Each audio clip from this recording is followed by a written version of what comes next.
Hello बच्चों। आज मैं आप लोगों को ये बताना चाहता हूँ कि जैसे पिछले लेक्चर्स में हमने मेसन गेन फार्मूला को यूज करके ट्रांसफर फंक्शंस डिटरमाइन करना सिखाया था।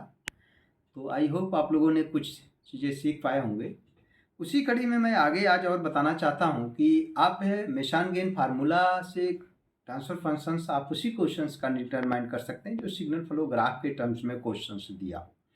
लेकिन अगर सिग्नल फ्लो ग्राफ के टर्म्स में क्वेश्चंस नहीं दिया है तो वहाँ पे दो तरीके से क्वेश्चंस दे सकता है। एक तो सिस्टम इक्वेशन दिया होगा या तो एक ब्लॉक रिप्रेजेंटेशन दिया होगा, कहेगा आप इसका जो है सिग्नल फ्लो ग्राफ यूज करते हुए मेसन गेन फार्मूला यूज करते हुए इसका ट्रांसफर फंक्शन से डिटरमाइन करिए। तो उस क्वेश्चन का जब तक हम सिग्नल फ्लो ग्राफ नहीं बना पाएंगे ना, तब तक हम उस क्वेश्चन का ट्रांसफर फंक्शन से डिटरमाइन नहीं कर सकते। तो पहले सिग्नल फ्लो ग्राफ क्या होता है ये जानना हमको बहुत ज़रूरी है। तो इसीलिए हमने पहले से वीडियो थोड़ी लंबी हो जाती है तो डिफिनेशन लिख रखे हैं। तो इसकी जो डिफिनेशन होती है, the graphical representation of a variable of A set of linear algebraic equation representing the system is called signal flow graph representation. तो ये डिफिनेशन है इसकी।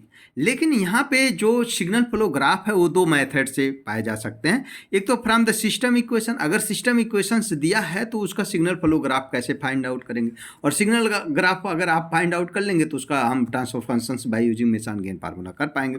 तो सबसे पहले जो ये इक्वेशन दिया होगा तो इक्वेशन में कुछ ना कुछ ऐसी वैल्यू होगी जिसके बराबर दिया होगा। जैसे यहाँ पे लेट हमने V0 को क्या ले लिया, आउटपुट ले लिया, Pi को हमने इनपुट ले लिया, बाकी V1 V2 V3 V4 जितने भी वैल्यू दिए वो सिस्टम वेरिएबल हो।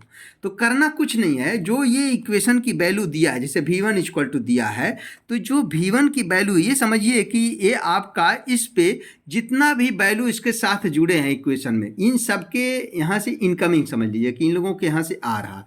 यानी एक पॉइंट हम बनाएंगे जिसका नाम हम V1 रखेंगे। V1 इक्वल टू जो दिया है 2Vi प्लस 3V2, यानी दो नोड ऐसे हैं जिसके यहाँ से या तो एक नोड तो हम Vi कर लेंगे जो हमारा इनपुट है, तो हम उनको हमेशा इस साइड में रखाया करते हैं। तो V1 से V2 पे जा रहा है और इसकी जो मल्टीप्लाई वैल्यू है ना, इसको हम एरो पे रिप्रेजेंटेशन करेंगे।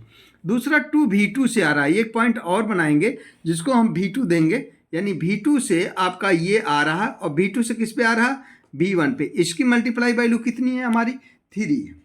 ओके, दूसरे इक्वेशन पे आते हैं। V2 इक्वल टू दिया 4V1 से, यानी V1 से भी आ रहा, प्लस 5V3 V3 से आ रहा, 2V2 से भी आ रहा, यानी V1 ऑलरेडी बना रखे हैं। तो यहाँ पे हम इसकी मल्टीप्लाई वैल्यू 4 हो गई, प्लस V3 एक नोड और बनाएंगे जिसकी वैल्यू हम V3 रखेंगे, और V3 से आपका V2 पे आ रहा है जिसकी मल्टीप्लाई वैल्यू कितना दिया है, 5 दिया।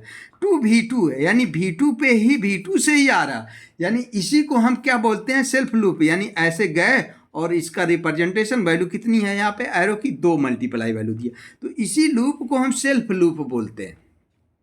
तीसरे इक्वेशन पे आते हैं। V3 इक्वल टू 5V2 दे रखा, V3 हमारा ऑलरेडी दिया है, V2 नोड से आ रहा है, मल्टीप्लाई वैल्यू कितनी है, 5, प्लस V0 से भी आ रहा है, यानी एक नोड और है जिसकी वैल्यू V0 है, और ये यहाँ पे, और इसकी मल्टीप्लाई वैल्यू कितनी है, 1 है। इसकी मल्टीप्लाई वैल्यू कितनी है, 1 है। और एक दिया है V0 इक्वल टू 6V3, यानी V3 से आपका V0 पे आ रहा है, V3 नोड ऑलरेडी आपने यहाँ से ले रखा है, तो यहाँ से हम ऐसे जाएंगे और यहाँ पे जो है वैल्यू आपकी हो गई कितनी, 6। तो ये सिग्नल फ्लो ग्राफ बन के तैयार होता है। अब इस सिग्नल फ्लो ग्राफ को हम जो है बता सकते हैं, ट्रांसफर फंक्शंस निकाल सकते हैं, यानी V0 अपॉन Vi, जो कि ट्रांसफर फंक्शन क्या होता है, आउटपुट बटे input by using mason gain. अब इस ग्राफ में थोड़ी सी चीज़ें हम और आपको बता देना चाहते हैं। इसको हम सिग्नल फ्लो ग्राफ बोलते हैं। जो नोड ये Vi है, इनपुट है, इसको हम इनपुट नोड बोलते हैं, यानी इसको सोर्स नोड बोलते हैं। सोर्स नोड वो होता है जिससे सिर्फ और सिर्फ आउटगोइंग हो रही हो, ऐसे नोड को हम सोर्स नोड बोलते हैं। और सिंक नोड वो होता है जो आउटपुट है, जिस पे सिर्फ इनकमिंग हो रही हो, उसे हम आपको आउटपुट बोलते हैं। यहाँ से जो है इस प्रकार के नोड को हम जो है आउटपुट नोड बोलते हैं। और यहाँ पे कुछ नोड और भी हैं, जैसे ये बीच में V1 है, V2 है, V3 है, इस प्रकार के नोड को हम चेन नोड बोलते हैं, जिसमें इनकमिंग भी हो रही हो, आउटगोइंग भी हो रही हो। और ये इसको हम सेल्फ लूप बोलते हैं, इसको हम सेल्फ लूप बोलते हैं। और ये आपका जो है लूप है, यानी एक नोड से V1 से गया V2 पे, V2 से घूम करके V1 पे आया, तो इसको हम लूप बोलते हैं। इसमें अगर लूप की बात करें तो एक लूप तो ये है, एक लूप हमारा ये है, दूसरा लूप है, और एक आपका ये तीसरा लूप है, यानी यहाँ पे जो लूप है वो 3 लूप बने। इसमें एक सेल्फ लूप भी है, यानी एक चौथा लूप भी हमारा इसमें। और दूसरा चीज़ हमने फॉरवर्ड पाथ की भी बात इसमें किया था। फॉरवर्ड पाथ वो है जो सोर्स से सिंक तक जाने का रास्ता बनता है, उसको हम फॉरवर्ड पाथ बोलते हैं। तो आप देखिए वी आई हमारा सोर्स है और जाना कहाँ पे, V0 तक। यहाँ पे जाने का जो रास्ता दिख रहा है, देखिए एक ही एक है, यहाँ से गए यहाँ, यहाँ से गए आप यहाँ, यहाँ से गए आप, ऐसे जा करके यहाँ पे पहुँचे। तो एक हमारा जो है इसमें फॉरवर्ड पाथ दिखाई दे रहा है, एक नोड हमारा जो है इसमें फॉरवर्ड पाथ दिखाई दे रहा है। अब आप कहेंगे इसको भी ले सकते हैं, लेकिन नोड इसमें अदर नोड पे ट्रेवल नहीं कर रहा, सेम नोड पे आ रहा, तो फॉरवर्ड पाथ इसमें ये इसको हम कंसीडर नहीं करते हैं। ठीक है, तो एक फॉरवर्ड पाथ इसमें बनेगा, इसमें 1 2 3 और सेल्फ लूप को लेकर के इसमें 4 लूप बनेंगे। दूसरा चीज़ जो होता है, ये तो जब आपका सिस्टम इक्वेशन दिया होगा तो इस प्रकार से सिग्नल फ्लो ग्राफ दे देंगे। और अगर आपका दूसरा जो प्रोसीजर होता है कि अगर आपका ब्लॉक डायग्राम दिया होगा कि from the given block diagram है, from the given block diagram, अगर ब्लॉक डायग्राम दिया हुआ, फॉर एग्जांपल ब्लॉक डायग्राम ऐसा एक आपको मैं बता देता हूँ। इसकी वैल्यू यहाँ पे G1 है और यहाँ पे जिसकी वैल्यू G2 है, एक अलग ब्लॉक डायग्राम सपोज दैट, और एक G4 हो और एक ब्लॉक और हो, इस तरीके से। और यहाँ से ये आपका कनेक्शन इस पर इनकमिंग हो रही है, जिसकी वैल्यू मान लीजिए H1 है, और G1 से निकल करके इस पर आपका मान लीजिए इस पर आ रही है, और कोई ब्लॉक की वैल्यू है, दिस इज द G3, इस पर इनकमिंग हो रही है, और एक और इनकमिंग हो रही है बाय द वे ऐसा H2, और एक आपका ये H1 इसके साथ कनेक्ट है। दिस इज द CS यानी कंट्रोल आउटपुट होता है, दिस इज द RS मतलब रिफरेंस इनपुट होता है। और ये जो आपका H1 है ये फीडबैक रिप्रेजेंटेशन होता है। फीडबैक निगेटिव और पॉजिटिव दो प्रकार के फीडबैक होते हैं, तो इसको हम फीडबैक बोलते हैं। मान लीजिए ऐसा कोई सिस्टम ब्लॉक डायग्राम दिया हुआ और कह रहा आप इसका transfer function determined by mason gain formula, तो इसको हम अभी इसमें नहीं लागू कर सकते, हमें पहले इसका सिग्नल फ्लो ग्राफ बनाना पड़ेगा। सिग्नल फ्लो ग्राफ बनाने के लिए जो ये आपको नोड दिखाई दे रहे हैं इसको हम समिंग पॉइंट बोलते हैं, और इस वाले पॉइंट जो है हम इसको टेक ऑफ पॉइंट बोलते हैं। This is the take off point. Summing point वो होता है जिसमें many input only one output होता है, उसको हम समिंग पॉइंट बोलते हैं। तो जितने भी पॉइंट हैं ना, इनको आप S1 S2 S3 से आप रिप्रेजेंटेशन कर सकते हैं कि इनको हम नोड में कन्वर्ट कर दें। तो एक हमारा मान लीजिए नोड था जो ये समिंग पॉइंट था, इसको हम मान लीजिए S1 बोल दिए। ठीक है, S1 से जा रहे हैं हम कहाँ पे, दिस वाले समिंग पॉइंट, मान लीजिए इसको S1 मान लिया, इसको S2 मान लिया। S1 से S2 पे जा रहे हैं, तो जो भी हम जैसे जैसे जाएंगे, जो ये वैल्यू ब्लॉक वाली वैल्यू है, इनको हम एरो रिप्रेजेंटेशन करेंगे और उसकी यहाँ पे वैल्यू लगाएंगे। फिर आगे गए आप तो G2 मिल गया, फिर आप इस नोड पे आ गए जिसका नाम S2 रखा है।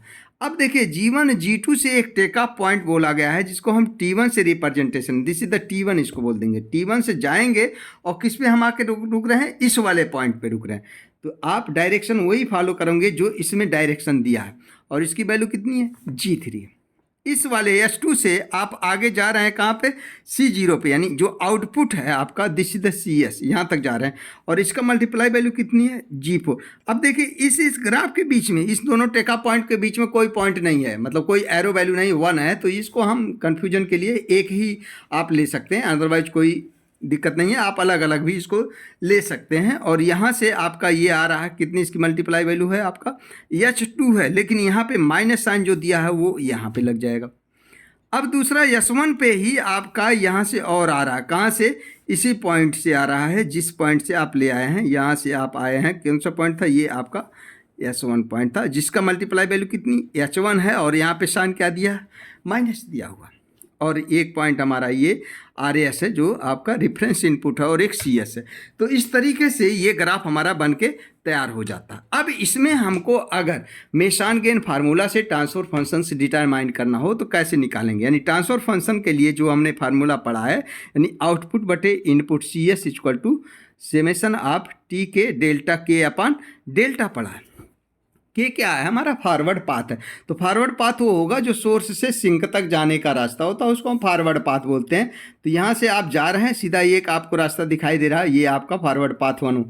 मान लीजिए इसको हम T1 पाथ बोल लेते हैं। T1 इक्वल टू कौन सा आपका, G1 है, G2 है एंड G4 है।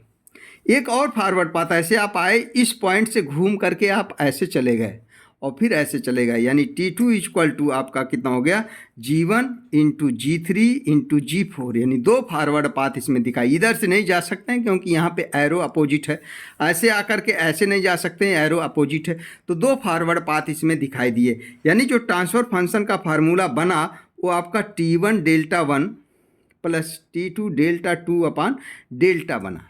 डेल्टा 1 डेल्टा 2 की वैल्यू आप तब निकाल सकते हैं, इसके लिए लूप को पहले पता करना पड़ेगा कि इसमें लूप कितने। आप देखिए लूप जो है, लूप करने का मतलब ये है कि जिस पॉइंट से आप जा रहे हैं उस पॉइंट पे घूम करके फिर आए, उसको हम क्या बोलेंगे, लूप बोलेंगे। देखिए इस पॉइंट से अगर हम ऐसे जा रहे हैं, ऐसे जा रहे हैं और फिर यहाँ से घूम करके आ गए, तो एक लूप तो हमारा L1 ये बन गया, और एक लूप हमारा क्या होगा, सीधे सीधे L2 बन गया।